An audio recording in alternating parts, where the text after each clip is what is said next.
Hey, salut les amis! Aujourd'hui, je voulais vous parler des défenses du cheval. Alors, le cheval, il a plein de manières de se défendre.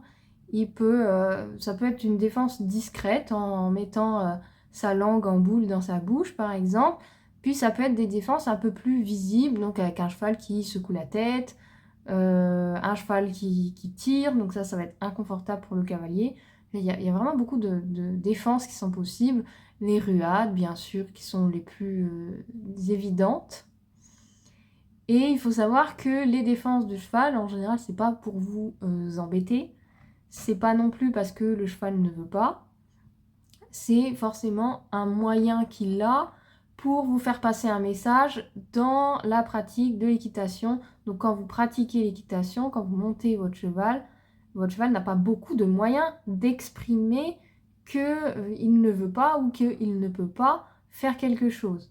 Et la défense, c'est le seul moyen certainement qu'il a à sa disposition pour pouvoir le faire, pour pouvoir faire passer un message au cavalier.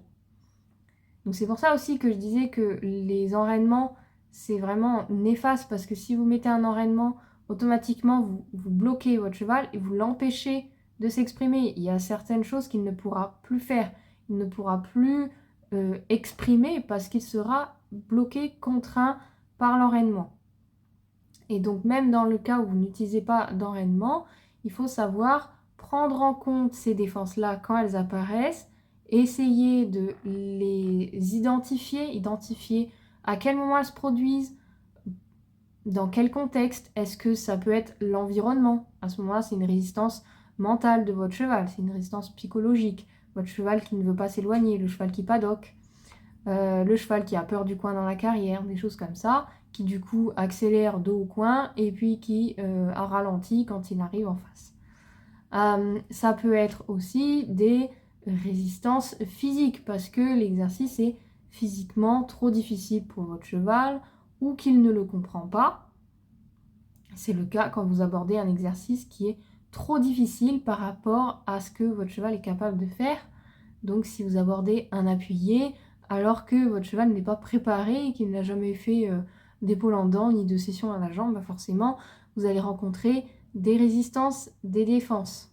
Et souvent d'ailleurs, les défenses, elles apparaissent quand vous vous mettez à insister, vous avec vos aides, quand vous vous mettez à forcer avec vos aides pour obtenir quelque chose. Immédiatement, le cheval entre en réaction et il se défend parce que non, ce n'est pas possible, soit physiquement, soit psychologiquement, voilà, l'un ou l'autre.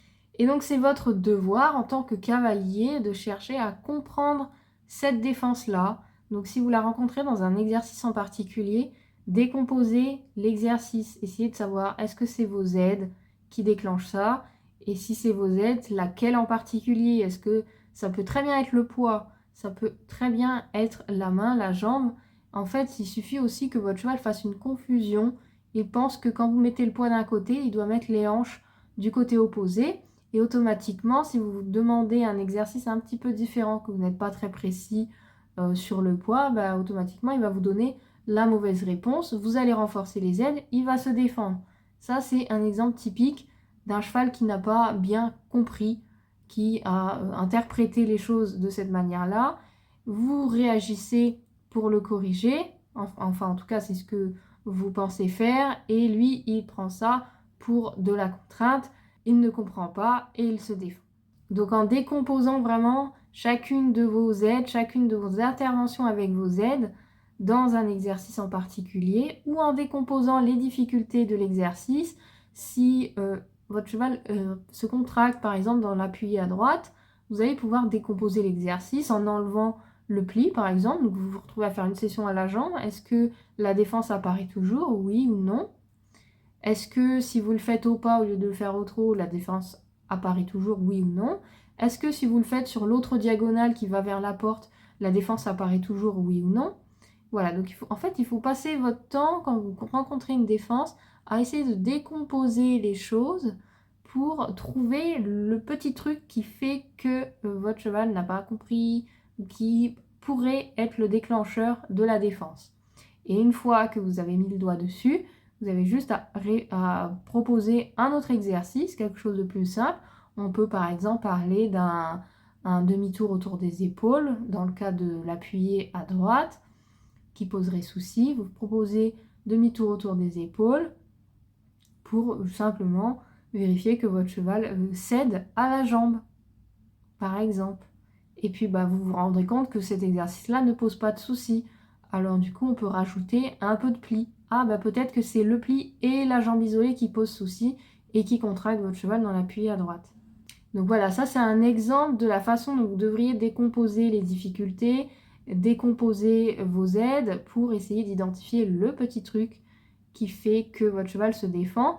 Parce qu'en général, en équitation, on a beaucoup de choses qui s'ajoutent. Donc à part quand on a un jeune cheval, où effectivement on fait des choses très simples, mais ensuite quand on commence à demander des déplacements latéraux, les choses se compliquent et on se retrouve à agir avec les mains, avec les jambes, avec le poids, avec tout en même temps. Et parfois ça peut être trop pour le cheval, ça peut être trop physiquement ou psychologiquement pour lui. Voilà, donc n'oubliez pas que les défenses du cheval, c'est une façon pour lui de s'exprimer et de vous dire qu'il y a quelque chose qui ne va pas. Et c'est à vous, c'est votre rôle de continuer le dialogue avec votre cheval et de faire en sorte de trouver, donc du coup, ce qui ne va pas, de décomposer la difficulté pour trouver ce qui ne va pas, ce qui déclenche la défense pour que ensuite résoudre le problème à la base et que ensuite la défense n'apparaisse plus dans l'exercice, tout simplement. Voilà, je vous mets en description d'autres articles sur ce sujet-là que j'ai écrit sur le blog si vous voulez aller un petit peu plus loin. Et puis on se dit à la prochaine pour une nouvelle vidéo. Ciao, ciao!